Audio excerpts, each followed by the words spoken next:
Yes, Jamie. Yes, I like this first. Oh, yes. Do you have any surveys or anything? No, no, I didn't feel like I've read or very much. This one. Either way. I'm not here. I'm trying to sort of like to just have a narrative. Hey, just a couple more minutes. Storytelling. Once I got to We might need to. This is the time, just to unofficially start, this is the time where we have to make sure that the ratio is correct according to RCW. So we have more parents on the committee to be alternates. So we'll give it a couple more minutes and then we'll do a quick calculation. If there's more parents / community members than staff members, we have to do a drawing of the parents, staff members. Does that make sense? To make sure that we don't have alternates for staff because they tell me when they're not coming usually. And although we have one, which is okay. And then I'm able to find substitutes, but historically we haven't had parents ask for us that's why we have alternates. Hi. Hi. Who are you? Mike Tribune. Yep, you're right over here. There's a sign-in sheet and a packet. Jump over. Because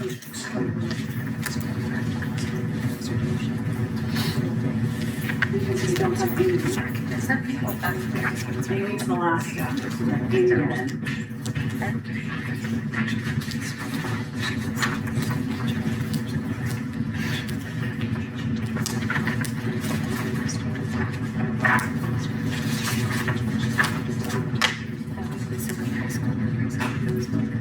I know, right? When did you read it? Yeah. 1, 2, 3, 4. I was like, 6. Who is that right there? Christina? Oh, Christina. She's giving up the mic. Yeah. It's okay, she can sit on my lap. Oh, yeah, a little more. So, mindset and how much space it's gonna take is still set in stone. Probably last year too, we're like, We're going to everybody was on top of each other. Well, maybe she won't pass, we can spread out, but then that's 2 staff people not here. There's Christina. Yeah. Do we have room? Then I'm gonna be on the crack. I don't know, she didn't tell me. Yep, Christina's here. Christina, you're over here. You gotta, maybe Ruth can you can put yourself on the table behind you. Okay. Yes, it works. Josh is looking great.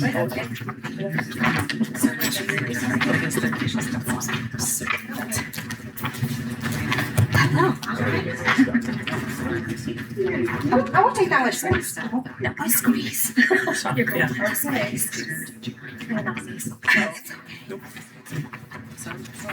Then 1, 2, 3, 4, 5, 6, 7, 8. 1, 2, 3, 4, 5, 6. So we're okay. As long as we'll even if one more. Okay.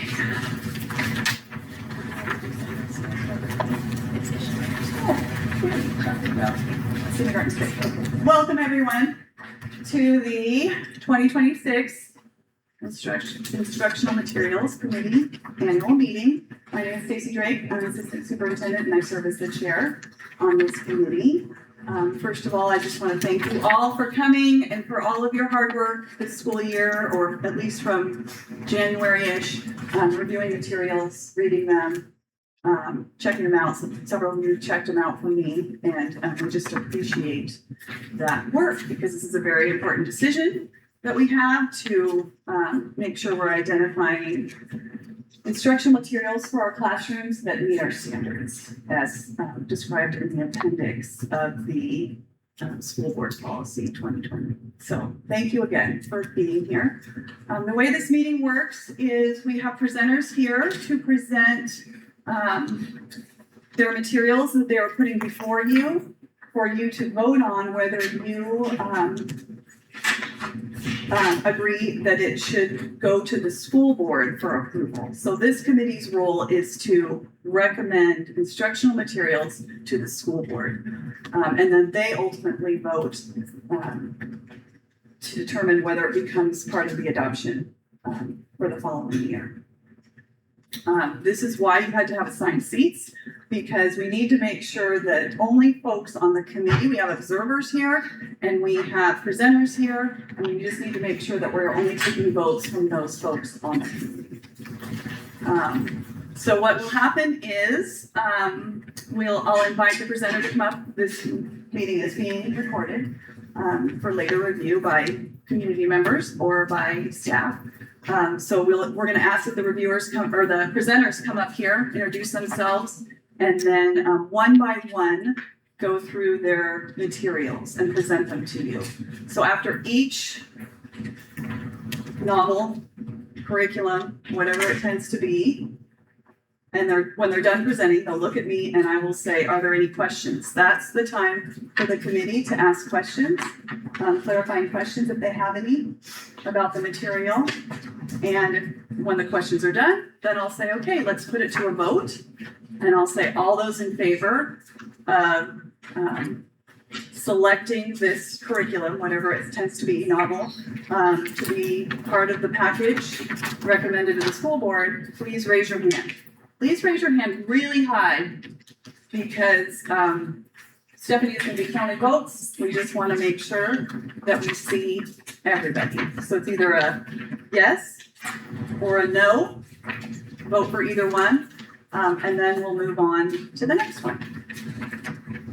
And then I will take the minutes from this meeting and type them up and send them to the school board. And the school board is set to vote on these materials at the next board meeting, not tonight, but the 26th. Thank you. So that's the procedure. If you have questions, please say them loudly. I may be the only person in this room that only has one ear that can hear. But it is important that everybody hears your question. Anything else before we get started? Okay, Jamie, you are up. Or presenting material. Yes, you are Okay. presenting the math, Amplified Desmos math curriculum. It's Algebra 1, Geometry, and Algebra 2. It's back there on the table. So just go ahead and share. Okay, so it's been a while since math at high school adopted. When we looked at things in, I think, 2019 maybe, was the last time we looked. We were not excited about anything that was out there, and so we just went with what we had postponed at that point. There were a lot of things in the works at that point. There was a lot of open educational resource stuff, but it wasn't very organized. And we had some older people on staff that weren't interested in being on the front of that wave. And so we decided we'd let some other people crash with that and then salvage what we could from that. In the last couple of years, many of us had used a platform called Desmos. They have an online graphing calculator, but they also had some teaching resources and presentation tools that we've been using. They just recently paired with a company called Amplify. So now what we have is some hard copy things that were not there in an organized way in the OER materials, along with a digital platform. And they have done a very good job of implementing the recommendations from the National Council of Teachers of Mathematics that they have made over the last 25 to 30 years, that a lot of people, groups have said, yes, that's a good idea, and then nobody ever did it. And so this looks like a reasonable effort at trimming some of the things out of the curriculum that people used to keep there because it was a fun little pet project, but wasn't necessarily aligned with accepted standards. And so these standards now are throughout the book, and what's in there is clearly aligned to those. And we do love that there is a non-digital component that can be used every day along the way, but the digital resources they have are just really, really good. They do things that there's just no way we could have any chance of doing what they do with the digital part of things. And they also have done a good job of determining that, in this particular lesson, what we could do with paper and pencil is as good as we could do with digital. So let's give them a day off of the screen and not pull those up, and get them in their workbooks and working on that. So I've been teaching out of it for the Algebra 1 class all of this year. We've had other teachers doing the geometry and the Algebra 2 this year. General thought on the process is it's phenomenal for the Algebra 1.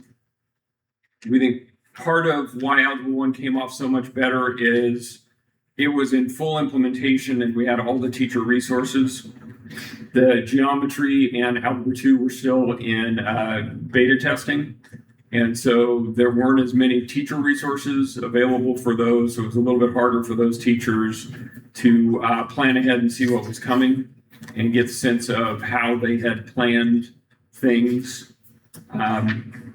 We also found generally that our teachers that were doing the honors classes felt like there wasn't as much there as they wanted. But for the ones that had the regular ed classes, it felt like it dipped down where we wanted to and brought kids up like we don't usually see in the curriculum that we get. And generally speaking, it's much easier to adapt and find things for the kids that need more to do than it is to find things for the ones that need to be brought up to grade level where they need to be.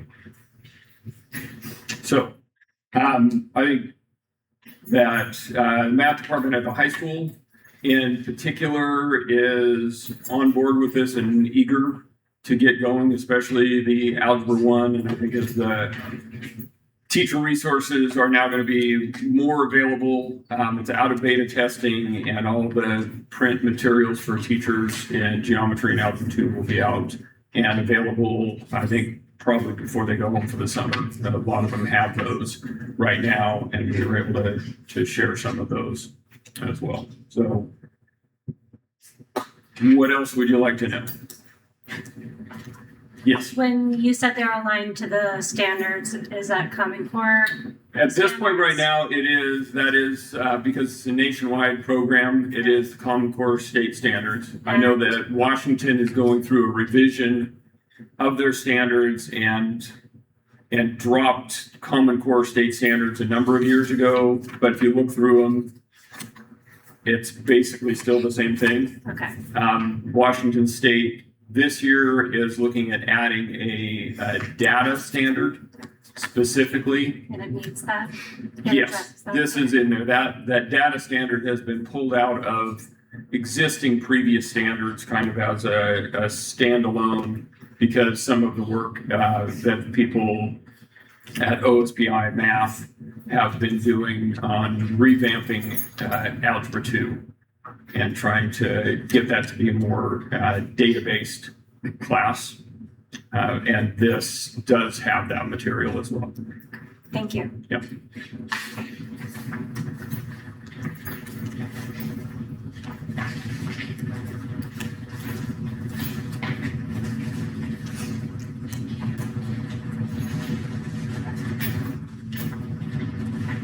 Okay, any other questions?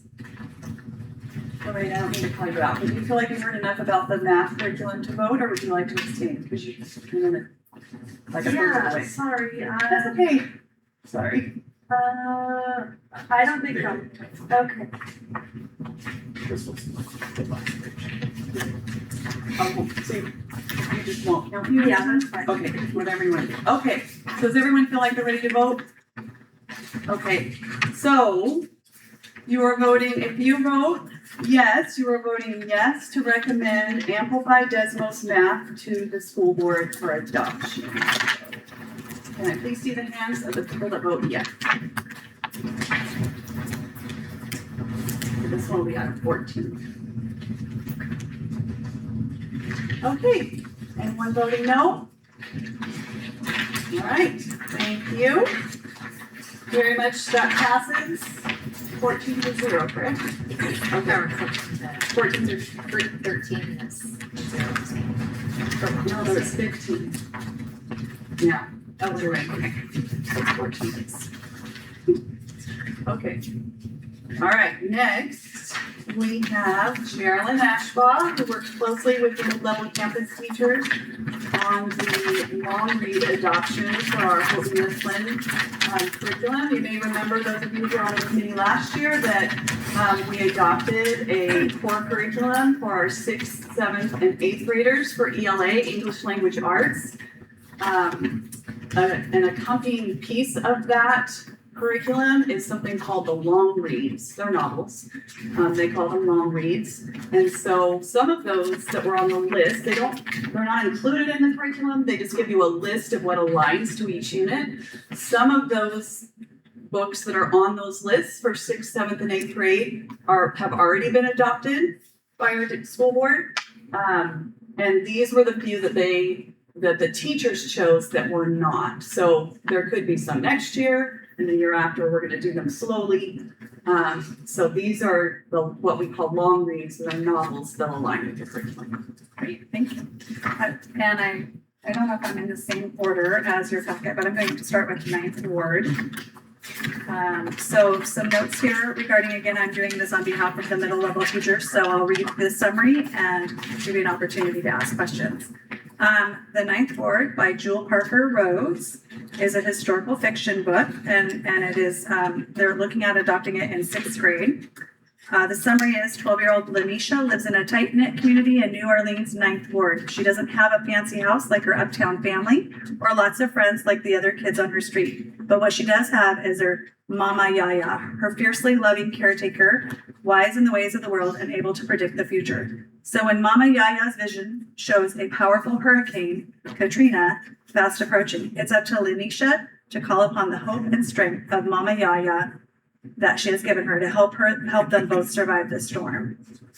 This book was given an overall rating of all 5s by the individual. That is that the same as the evaluation form? No. It doesn't show. Oh, okay, scores. so this is just different notes that I have, but overall, the ratings were very high. So, that's the 9th ward. Does I have anyone to go have back and forth. questions about 9th ward? Where does it fall in the curriculum? What are they looking at with this novel? What's the? So I think when I looked at it this afternoon, it was unit 5, and that's all I can tell you. Okay. So I don't have the overall theme of that particular unit, but Ruth, I could definitely let you know. Thanks. Yeah. Okay.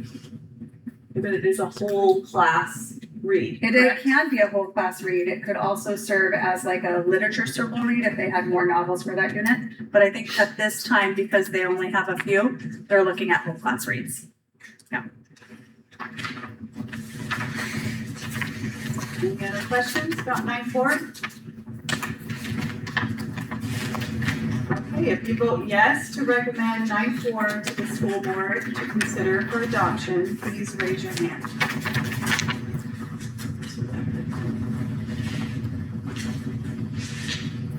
Okay. Anybody voting no, just to be sure?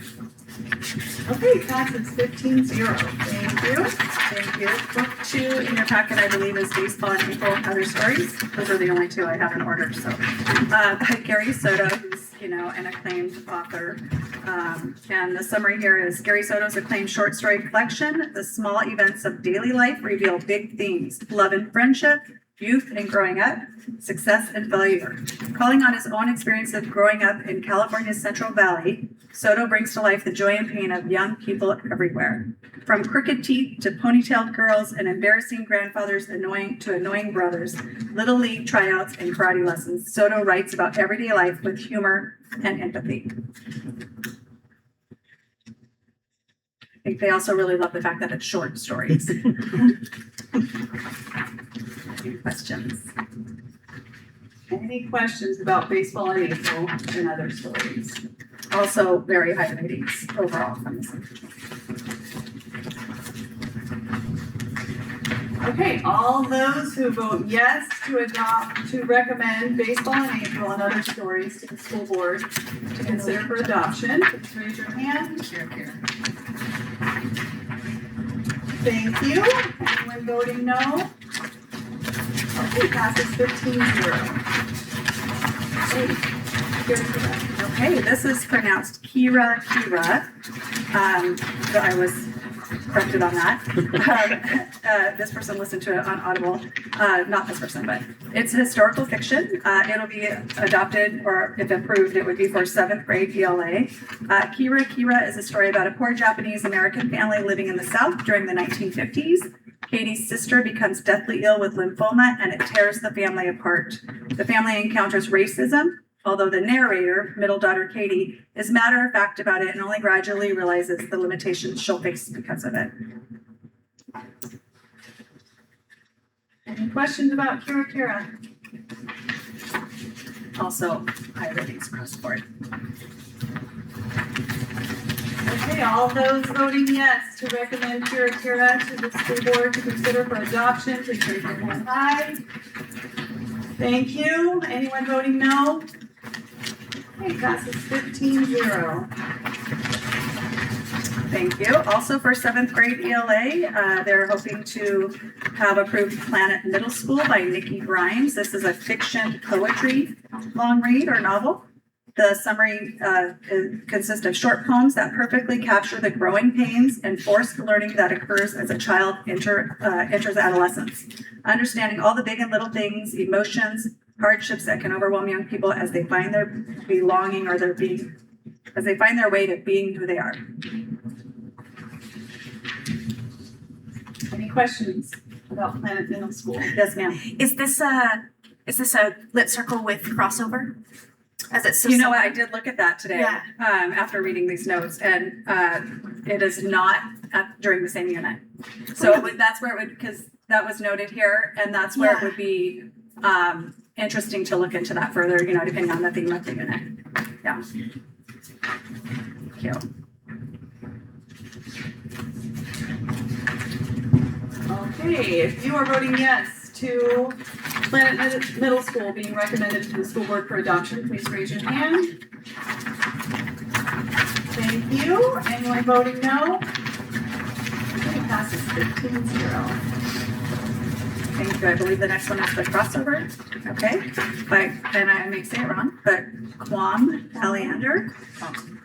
Fiction. It's a fiction poetry genre. And the summary is, with chapters that denote parts of a basketball game, this novel in verse about 12-year-old basketball loving twins, Josh and Jordan Bell, navigating adolescence, sibling rivalry, and family tragedy. When Jordan gets a girlfriend, the close bond between the brothers breaks while his father's health deteriorates, forcing them to learn tough lessons about maturity, love, and loss. Any questions about the crossover? Okay, if you are voting yes for the crossover to be recommended to the school board for adoption, please raise your hand high. Thank you. Anyone voting no? Thank you, passes 15-0. Thank you, Geraldine. Thank you so much. Next up, we have Jeremiah Crandall from the high school to present 3 novels for book club, right? Yeah, it's for a lit circle. Circle. So they're going to be used for a freshman and sophomore book club or lit circle unit. This means that kids will be, right now they're reading one book, and I'm presenting these because I would like them to read. I would like them to have a choice. So they're reading books that are already approved by the school board. So they would read the book, like a set amount of pages. They work as a group figuring out what pages they're going to read to. They prepare questions, mainly character-centered. So they'll observe what the characters are saying and doing and ask questions about that, discuss their motives and that sort of thing. So they'll bring those questions to the table. Usually I have like 5 meetings. So there's like 5 different times they meet. And then they have a discussion about the book. And they will be preparing on the side a theme. At one point, they'll discuss what the theme is in the book. I put that down a little bit, but they do that at the end. At the final, they'll work together on the poster, one listing different groups speak, and talk about the themes. So, I chose these books because I've run this club many times, and I found out a lot about what books work and don't work. And one of the main things that I have to have is a complex character at the center of it who changes over the book.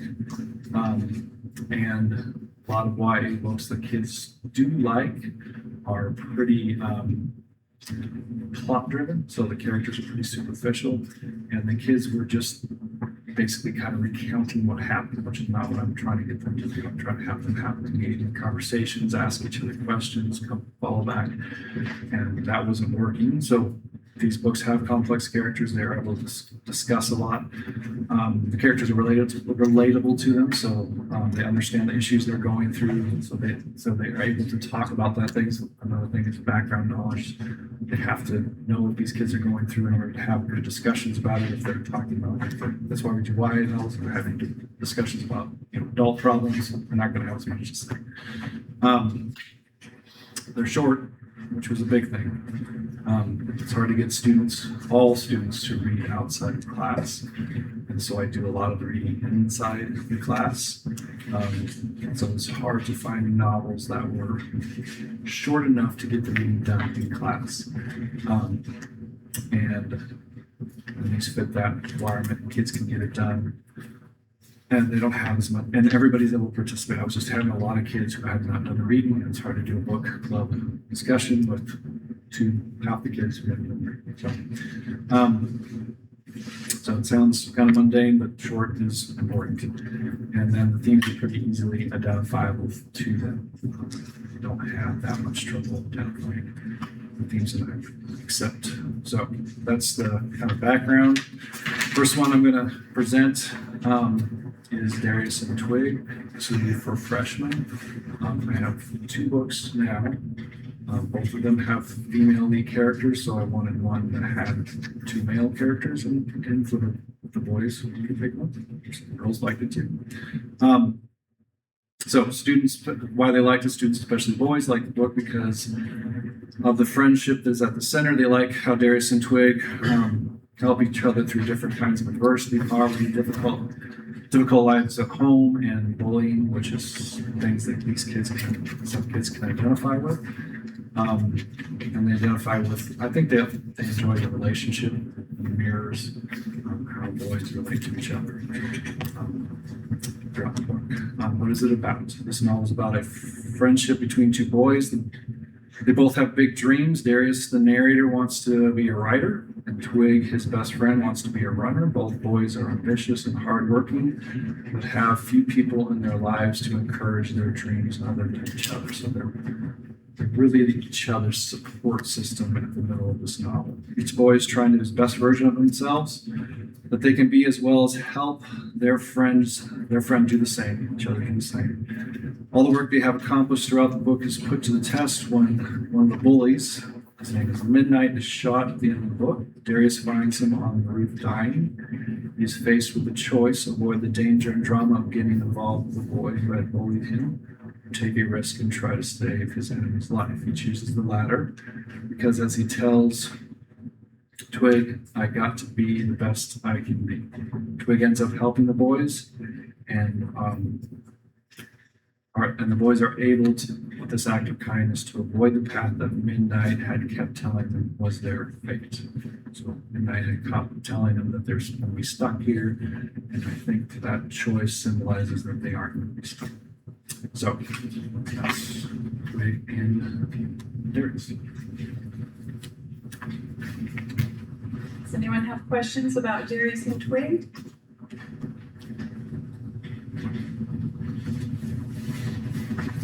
Okay, everyone who votes yes to recommend Darius and Twig to the school board to consider for adoption, raise your hand high. Thank you. Anyone voting no? Okay, passes 15-0. And I am going to tell you that I believe Darius and Queen is not the right version of the paper in your packet, that we had amended it to say yes, adopted exception. Is that true? And Darius and Queen? Okay. It is. The next one does have to change. You might want to, when you talk about it, focus on what that is. On the yes right there. It looks like this.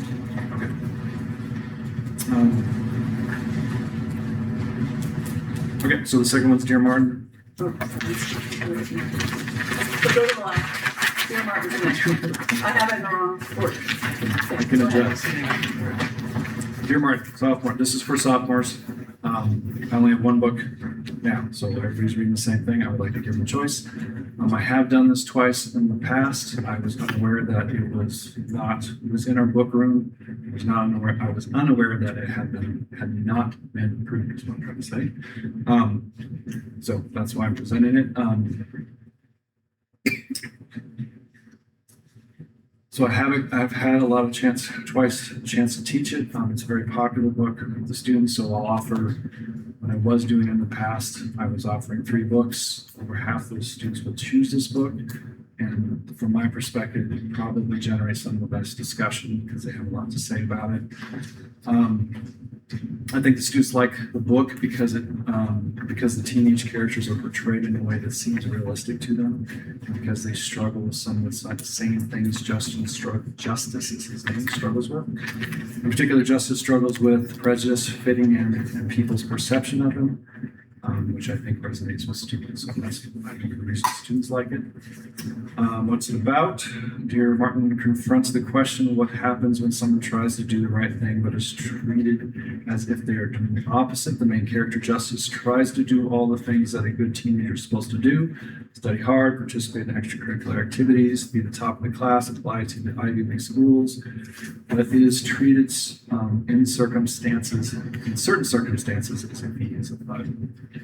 The dilemma of the book is, how is Justice going to respond to the way he is treated? He's presented with 2 paths. The first path is to give into this perception. In other words, if people are going to view him as a thug, then he might as well give up on his dreams and start acting like them.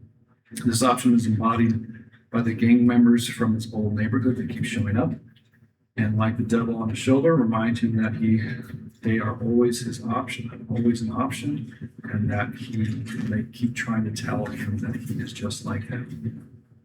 So that's kind of the one path. The other path is to be like Martin Luther King, which is why it's called Dear Martin. He's writing to Martin Luther King. Justice writes to MLK in his journal as a way of processing things that happened to him.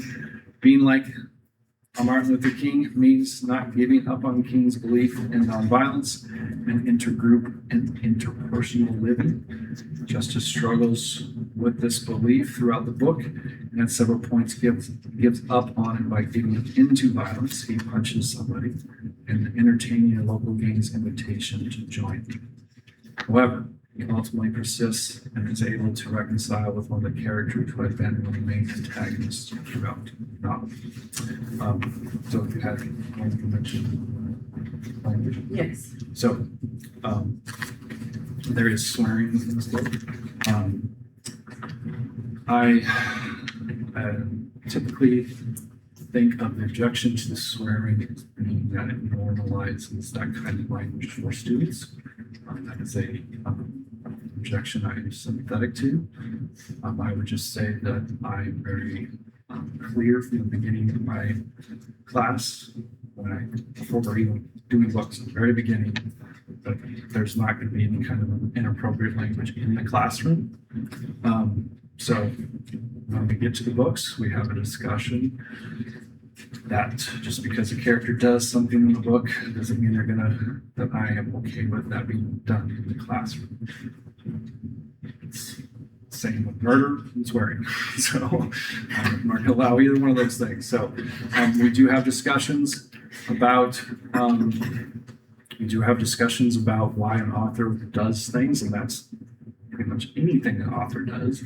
Why are they having characters do this thing? And that's part of the discussion. Language was certainly invited to be part of that discussion if kids wanted to have that. Yeah, so that would be my response to that. Questions? Yes. I'm fascinated. I did not realize that there were 2 others after this one. Do you have kids pick those up? Dear Justice and Dear Manny? I do not. Because Dear Manny's one that I'm excited to read, so I Okay. sorry, that doesn't really have anything to do with this book, but it's so I good. will have kids pick up, like if it's part of the series, they Yeah. will do that if they're really interested. Yeah. I have not recommended them. You haven't read them? Do you? I read the second one, but not the. Not that they're okay. With this one, do you have them? You talked about a poster with the other one. Do you have them continue Yes. the letters to Martin Luther King Jr.? Do you? No, it's basically a theme poster. So Oh, okay. they're tracking themes throughout. So they'll pick as a group, individually they'll be tracking themes. So they'll say, I think the theme of this is this. Yeah. And they'll come and we'll keep doing that for the first 2 or 3 weeks. I can't remember, I think it's 3 weeks. The third week, they'll come together, they'll bring their themes and they'll have a discussion about which ones are the actual themes. And I will come around and talk to them about it, push them in the correct direction if it needs to be, if I don't think it's actually a theme. And then, so then they have a set list of themes that they have decided upon, and then they continue to track those themes throughout as a group. And then at the end, I do a final. I have to listen to a bunch of groups talk. So you have a room full of 8th graders or 10th graders, and you need to give them something to do. So, so I can focus on the group. And so that's what they do. They work on a poster together. They'll track the theme across the book. So they have to find scenes. A scene in the beginning, a scene in the middle, a scene in the end, to make sure this theme actually tracks throughout the whole thing. And then they'll have to go, give a quote below it or a summary of what happens and justify why this is helping them, a building block of that theme that they are saying that they are arguing for. So that takes the most of the period, thankfully. and it's a chance for them to work together. It really is a unit where kids are learning to work together because everything is done together. They do the reading individually, but everything that I look at, they're working together. I know this is off topic, but I'd like to say thank you. I gifted both of these, Darius and Twig, and this one to my nephew, and he loved them. So, and he's not a reader, so that was fantastic. Thank you. Appreciate it. Any other questions? Okay, if you vote yes to recommend Dear Martin to the school board for consideration for adoption, please raise your hand. Thank you. Anyone voting no? Passes 15-0. Now we'll go back one.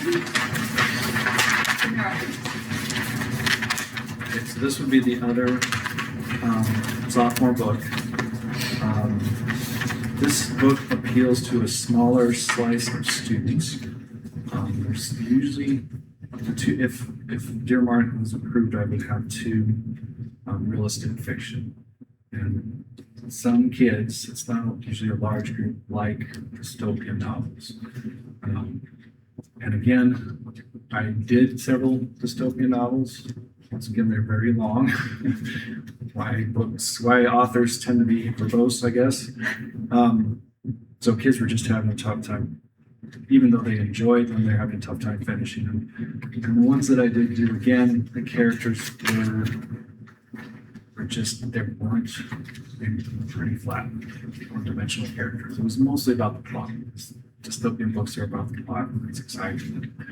There's adventure and someone's usually chasing them, and so they in a a unit which is really dependent on the characters, to talking about the characters and how they're changing in the book. It just did not work.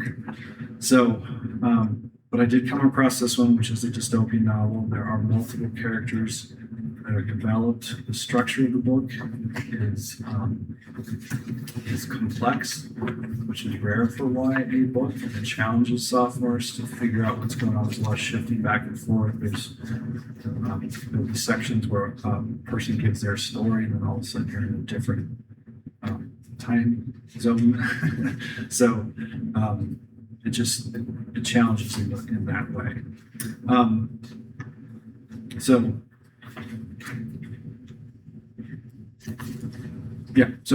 I think it's the character stories that the kids are drawn to talk about in this book.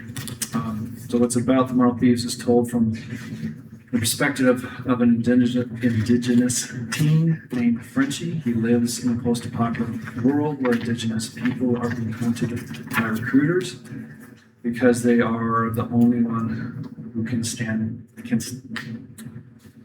steal dreams. These recruiters capture them in order to extract their bone marrow. Oh, they're the only ones that still dream. The recruiters capture them in order to extract their bone marrow, which is believed to hold the key to restoring the dreams of the rest of humanity. After losing his family, Frenchie joins a group of indigenous survivors. Who become his new family. They help him reconnect with his heritage through hunting, storytelling, and language, and he grows especially close to Rose, with whom he falls in love. Although the group gives him hope in an otherwise bleak world, that hope is shaken when an elder named Minerva is captured. Frenchie leads the effort to rescue her, but despite their attempt, they cannot save her. The novel ends with the group honoring Minerva's life, and then Frenchie and Rose are leaving to begin a new future. And that is probably what the second novel is about, but I didn't write that one. So, anticipating that question. So that's that one. What was the objection? There is language, and I would have the same. I would have the same explanation for that. So there's the same kind of language that is in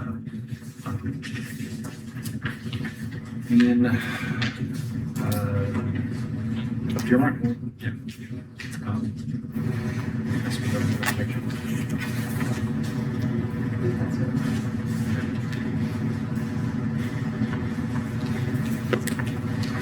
Questions about Moral Thieves?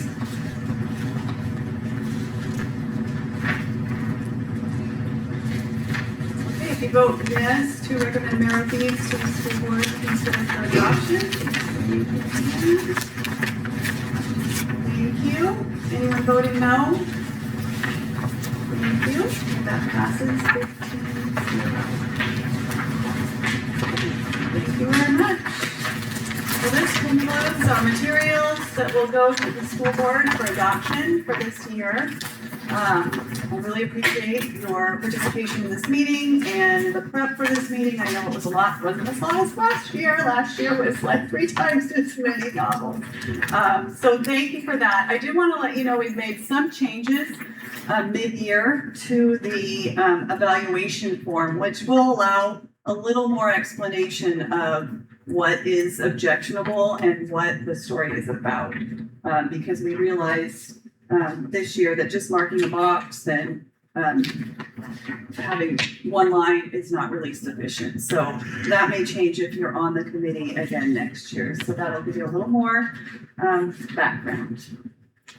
Does anybody else have questions or comments about the process or anything for the good of the order? Every good meeting ends early. So thank you so much. We appreciate you. I think we got everybody signed in. If you showed up and you didn't sign in,